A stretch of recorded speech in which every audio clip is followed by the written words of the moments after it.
بسم اللہ الرحمن الرحیم۔ پیدا یہ ہوا ہے کہ جیسے لاک ڈاؤن ہے، اب آپ نہ تو کسی مسجد میں جا سکتے ہیں، اور اعتکاف ہوتا ہی اسی مسجد میں ہے جہاں جماعت ہو، تو اس کا آخری حل یہ ہے مجبوراً کہ جیسے عورتوں کا اعتکاف گھر میں جائز ہے، تو اب مجبور کے لیے بھی اگر آپ اپنے گھر میں ایک کمرے کو مصلی بنا لیں اور نیت کر لیں کہ یہ رمضان کے مہینے کے لیے ہماری نماز کی جگہ ہے، تو اسی میں آپ 10 دن کے لیے اعتکاف کر سکتے ہیں۔ اب اس سے بھی آپ باہر نہیں جائیں گے بغیر ضرورت کے اور بغیر کسی حاجت کے۔ اور افضل عبادت جو ہے اعتکاف کے اندر وہ تلاوت قرآن پاک ہے، کیونکہ قرآن اور رمضان مبارک کا آپس میں چوری دامن کا ساتھ ہے۔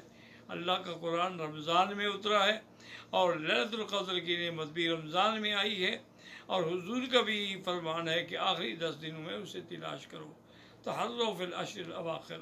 اور بی بی عائشہ بھی فرماتی ہیں کہ جب 10 دن آخری رمضان کے آتے تھے، حضور صلی اللہ علیہ وسلم شد مئزرہ، یعنی اپنی چادر کس کے باندھ لیتے تھے۔ یعنی اس کا ایک ترجمہ تو یہ ہوتا ہے کہ بھی اب کام کے لیے کمر کس لو، اور ایک اشارہ یہ بھی ہوتا ہے کہ اب وہ بیویوں کے پاس بھی تشریف نہیں لاتے تھے۔ تو اس لیے اللہ تعالی ہر مسلمان کو اعتکاف کی سعادت نصیب فرمائیں، اور جہاں جہاں مساجد کھلی ہیں وہاں تو اعتکاف ہر حال میں آپ مسجد میں کریں، اور مسجد بھی وہ جس میں جماعت ہوتی ہے، ورنہ اس کے علاوہ اعتکاف نہیں ہوگا۔ وآخر دعوانا الحمدللہ۔